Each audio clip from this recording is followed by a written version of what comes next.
Welcome to the Edozo Property Podcast, bringing you insight and inspiration from thought leaders in commercial property and technology. We hope you enjoy the show.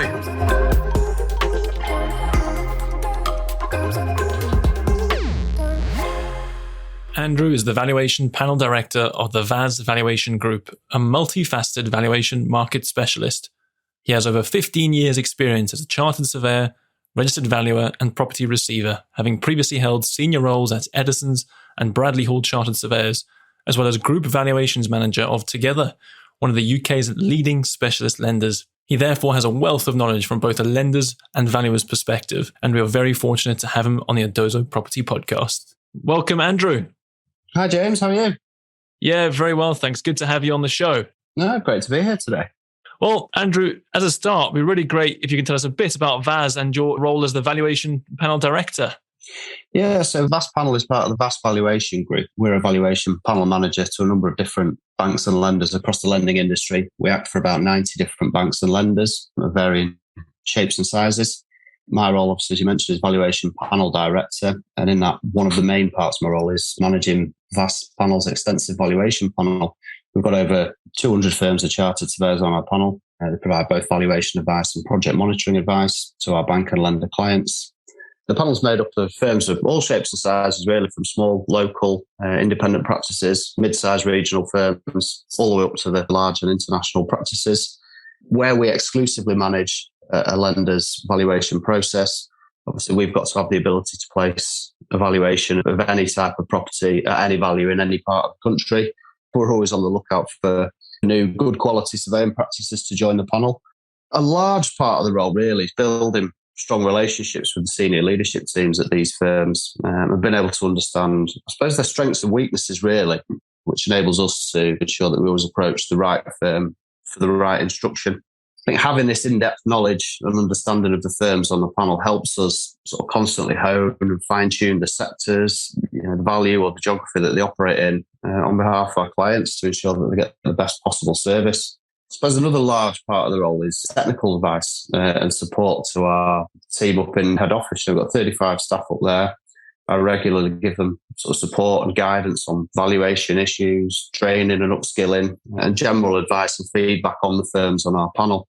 I think that's vital for the industry we're in, because not everybody's a specialist in valuation. People sort of join from all walks of life.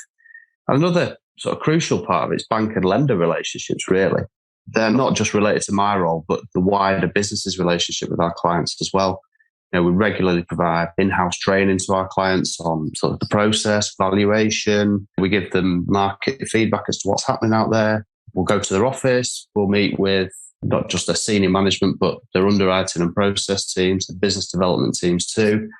And again, that's vital so that, they're in tune with what's happening in the market, which firms they should be using. We'll help them update their instruction letters, etc. So a large part of the role is relationship building at all levels with not just the surveying practices, but with our team members, with brokers and with our lender clients as well, to try and ensure a sort of smooth valuation process, really, and a valuation journey for them. Yeah. And why is valuation panel management so important for the industry? My understanding is you act as an intermediary.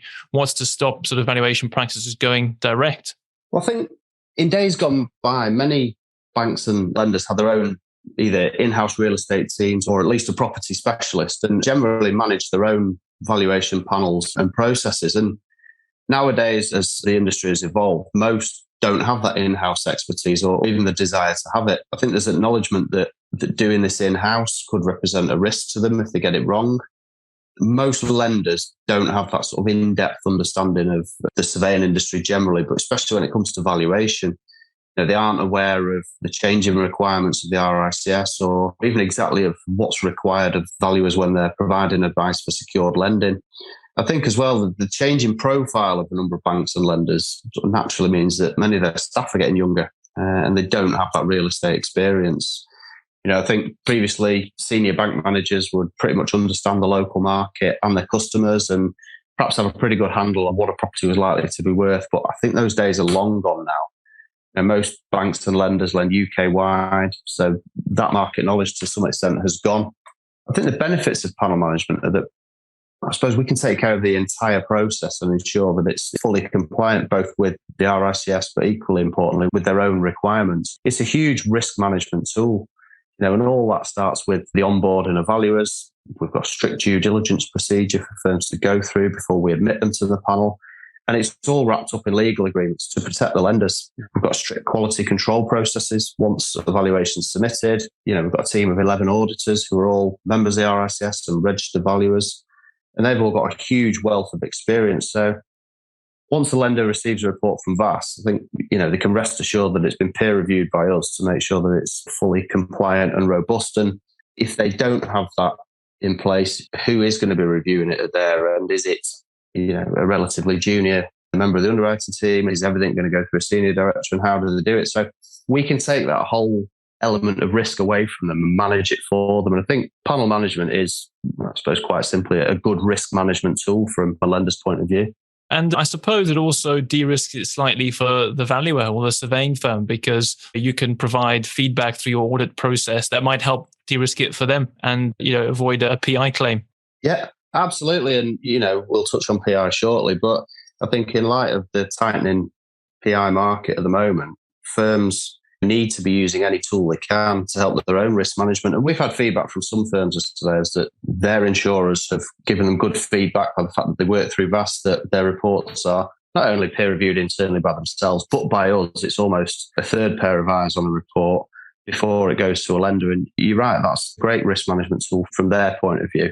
Equally, a number of firms don't like it. Valuers can be quite opinionated. They very much think that they're the valuer, they know everything. But from our point of view, it's to ensure that the lender gets the right advice that they need. And it can be seen as a great sort of tool protection for both the firms and the lenders. Yeah.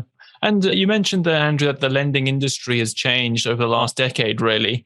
And there's been a rise of sort of specialist lenders, bridging lenders. Could you give us a flavor for how the lending market's changed, and maybe with some insight into the types of specialized lender that's now out there? Yeah, I think particularly with the bridging side of the market, let's be honest, that used to be a bit of a dirty word probably about 10 years ago. They were almost seen as a lender of last resort. Valuers weren't overly keen on dealing with them. But I think now the bridging market and bridging lenders are seen as almost more mainstream. Undoubtedly, they've become more corporate and more sophisticated on the lending side, but equally their customers are becoming more corporate and sophisticated too. They're a great solution, whereas traditionally the high street banks were your main source of commercial property funding. A lot of them either have very strict criteria, they're in and out of markets, whereas the bridging lenders are always there. They can perform quickly if an applicant needs to secure a purchase or has, I suppose, improvements to make to a property where it's not seen as a bankable asset at the moment, such as refurbishment, etc. A bridger will consider all of that in the whole, make a decision, and the exit for them is that once the project or the refurbishment is complete, the exit will be to rebank it with, a more mainstream lender. So they're a very good solution where, high street banks or other banks potentially want to lend against very straightforward vanilla assets. If you've got something a little bit quirky, a little bit out of the ordinary, but you've got a good solid plan and a robust strategy, a bridging lender will consider that. I think they've very much stepped up a few rungs on the ladders, and some of the larger bridging lenders probably sit just below the challenger banks in terms of activity, reputation, etc. And I think that's obviously a good thing for the market, because high streets were the principal source of funding, but now there's a lot of challenger banks there. The specialist lenders are there. And for the specialist lenders, I suppose they used to be called bridging lenders, they're now called specialist lenders. A lot of them do commercial term products, residential term products, and a lot of them do development finance as well. So they're a great source of funding in the market, and undoubtedly they've helped market activity keep going over recent times. Yeah, and I suppose keep our valuers busy too. Yeah, absolutely. They're probably the most active sector of the market at the moment. And I think that it's interesting that perhaps even some of the larger practices will now happily provide valuation advice to specialist lenders, bridging lenders, etc. From our point of view, that's fantastic, because like I said, a lot of the specialist lenders are getting involved in high value, sophisticated corporate style transactions. And we need to be able to provide them with the correct advice and the correct firm to deal with that. And having some of the larger corporate surveying practices, the big nationals or international practices, gives us the ability to service those requirements. So it's fantastic from our point of view. Yeah, no, absolutely. We're in an environment of rising interest rates. How is this impacting the valuation industry? And you obviously used to work for Together, one of the largest specialist lenders. And what's your opinion on what's going to happen to the valuation industry and the specialist lending industry in this interest rate environment? I think, to be honest, it's very difficult to tell at the moment. As you can imagine, over the last weeks and months, I've been speaking to various lender clients, broker partners, and surveying practices as well. And I think nobody really knows what is actually going to happen. I think everybody has the same opinion that something's going to happen, but I think it depends on the degree and the severity of it. I think most people doubt that the market's going to fall off a cliff. There might be just a slight softening, with some of the heat or some of the froth being taken out of it. Market conditions coming back to some sort of, I suppose, normality or stability. But I think from a lending point of view, the feedback we get from lenders and brokers is that a lot of applicants are now jumping on fixed rates, whereas previously in the low interest rate environment, there was a lot of variable rate products. I think depending what happens, we could see a lot of lenders withdrawing certain products. Some of the smaller lenders may withdraw from the market altogether for a short period of time. From a valuer's point of view, I think a lot of applicants or brokers will tell you that valuers are naturally cautious and risk averse anyway. But I think it'll be mainly driven by how the lenders respond to the market conditions, which will in turn drive the type of valuation advice that's required. I think some lenders may stop lending on what's perceived as slightly riskier assets. They may just retrench into, from a specialist lending perspective, they'll probably always be in the commercial and certainly to some extent the development space. But I think they'll very much take a view on perhaps LTVs, property types. I think many lenders will perhaps shift the focus onto the residential side of the market because to some extent it's easy, it's readily transactable, it's low risk in the event of some sort of downturn. But I think we've yet to see the full impact. And I think speaking to different players in the industry, nobody really knows what's going to happen. I think it's almost a bit of a wait and see. But as long as the lenders are lending prudently, they've got good lending practices, strong underwriters, equally from the valuer's point of view, as long as they're providing good quality, robust valuation advice, I don't think there's going to be a huge issue. So it very much is at the moment. Wait and see. I think it's quite early to see the impact at the moment. But feedback is there's still a lot of market activity out there. Agents are still reporting high volumes of sales. Transactions are still going through. So again, quite early to tell really. In terms of the valuation sector, we've spoken before with people on this podcast about the impact of the rising indemnity insurance on especially smaller practices, but I'm sure the larger ones as well. Has any progress been made this year in solving this issue, and how is it impacting the industry? I think solving it is perhaps a little bit premature. Things have certainly softened slightly. I mean, over the last 36 months, I think it's fair to say it's been horrendous for surveying practices. It's been incredibly difficult conditions for them to practice in. The cost of premiums has doubled, tripled in some cases. For the first time, we're seeing insurers drive restrictions into the terms and conditions of the policy. So the types of advice you can provide, restricting certain lenders you can or can't work with, certain types can't provide advice on lending for certain purposes. So I think the peer-to-peer or crowdfunding models have suffered with that. The insurers have tightened up on that. And to some extent, some of the bridging industry. But, like I say, we're 200 plus firms on the panel. When I speak to partners or directors at these firms, invariably the conversation turns to PI, the prohibitive cost of it, how they're having to look closely at their own risk management, how the insurers are forcing risk management on them. But I think things have softened slightly. We deal with a couple of the larger insurance brokers in the PI market. We're working with them actually in trying to educate some of the insurers on this sector of the market. So we're trying to do our bit to help. And we've got a roundtable discussion coming up where we're going to be speaking in front of some of the largest insurers in the PI market to try and, I suppose, dispel some of those myths about this sector of the market.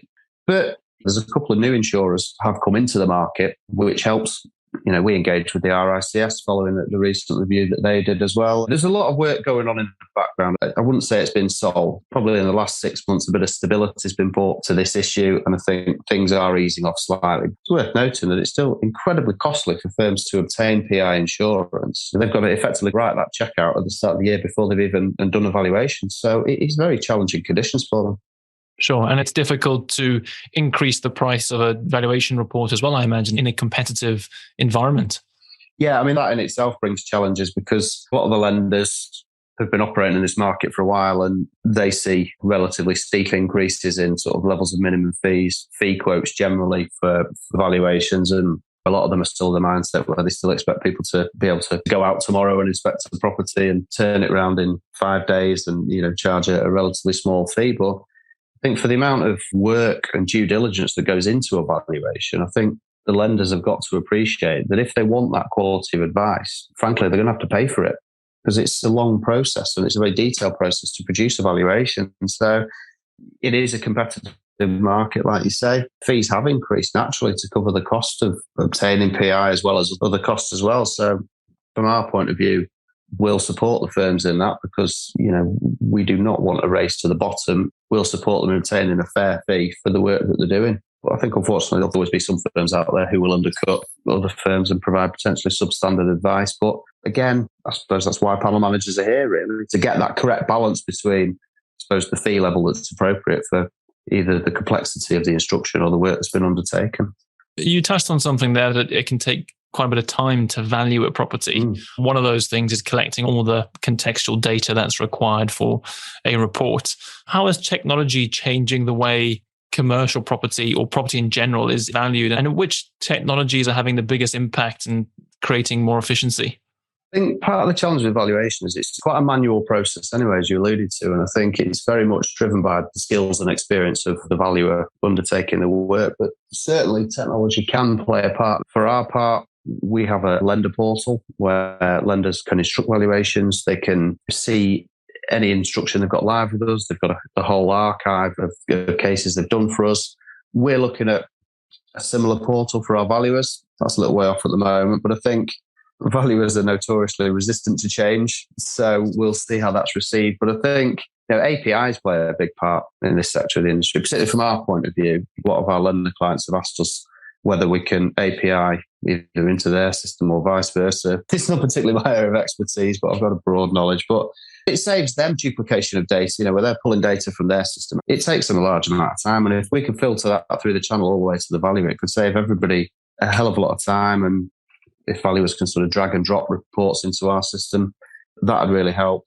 That's where technology can complement the process. In terms of undertaking the valuations, you rightly say there's a lot of different sources of information to be found, and Edozo have developed a very good sort of, one-stop shop to get a lot of that information, particularly with the comparable information. That's probably one of the most challenging parts of the process. And again, it kind of relies on the data in those databases being accurate. And if it is, then it can provide a very good solution. But unfortunately, a lot of valuers do just have to pick up the phone to agents and pick their brain and find out what's happening in that sector of the market. I think subtleties around leases can be quite misleading in terms of assessing market rents, were there any conditions attached to a sale?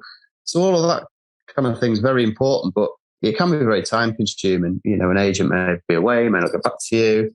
There's other bits in there, flood risk, environmental issues. If all that could be collated in a single portal, that could very well speed up the process.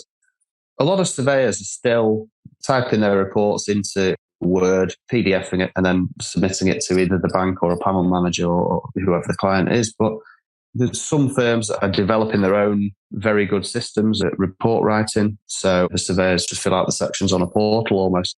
So I think it's a whole combination of things. I don't think there's potentially one solution that's going to naturally speed up the entire process. But I think by adopting different forms of technology, different portals, different databases, it can all help, certainly in speeding up the turnaround times from point of instruction to submission of a report. And Andrew, I'm interested to hear about the personnel side of the valuation sector, because I've spoken to a number of valuation directors recently who are struggling to find good people. It's a very competitive market for talent in all industries, but I think especially in valuation. How do we encourage more people to come into the valuation sector? And is this a challenge that you see with some of your panel members as well?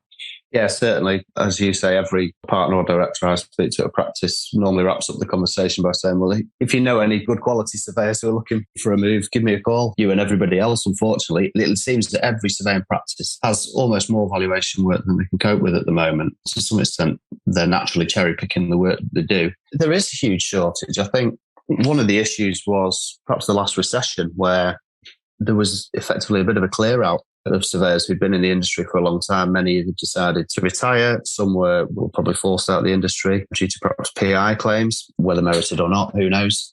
But we've currently got a sort of knowledge gap. I think an ideal level of post-qualification experience for a surveyor is about 10 years or 10 years plus. And we're now seeing that problem where, because of the last recession, there was very little talent coming into the industry, for want of a better phrase, that would now be hitting that 10-year plus post-qualification experience. So it has led to a shortage. I think we're seeing a lot of firms who are taking on graduates, younger professionals. So I think they are starting to filter back into the profession. But I think the problem we've got at the moment is just that gap. The average age of a surveyor isn't getting any younger. There's a lot of restrictions around valuations at the moment in terms of a number of banks and lenders will only accept MRICS or FRICS valuers on their panel. And in the high street arena, particularly on the residential side of things, a lot of the volume regulated mortgage providers will accept asset risk valuations. So I think we are having those discussions with a number of lenders on our panels, whether they would be willing to allow valuations from asset risk surveyors, just mainly restricted from our point of view to the residential side of things. Then that would obviously help with capacity in the system.